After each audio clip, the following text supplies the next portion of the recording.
If you have an Android device, or if you don't want to use a LiDAR feature to create your rooms, it's perfectly fine. You can still create your rooms with other options. For example, what we can do is creating a simple square room and then help ourselves with a Bluetooth laser meter. We create our floor, we insert room, select add a square room, bathroom, and here we have our standard square room. Now we have to set up the measurements. So we tap on the little blue number. We make sure that our Bluetooth laser meter is connected to the app. As you can see, everything is fine here. Now I need to simply tap on the little red dot or on the dot on the Bluetooth laser meter. Make sure that I see the laser pointing to the other side, and we have it. We do the same thing with the shorter wall here. Okay, perfect. Once you see the padlocks appearing, it means that the measurements have been recorded and they're fixed there.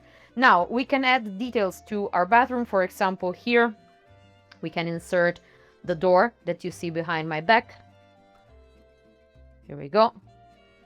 We rotate it because it opens in the other direction like this. And here we add the opening that goes into the bedroom. Here we go.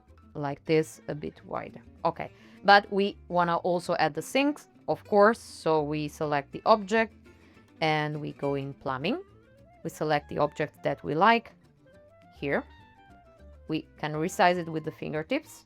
We position it there, and we can also take a look here. I can also duplicate my door because we have one more in there, and we can take a look in 3D. Voila, we have our details, everything is visible. And of course, you can export your floor plan directly. So if you go here, you can export your files directly as an ESX file.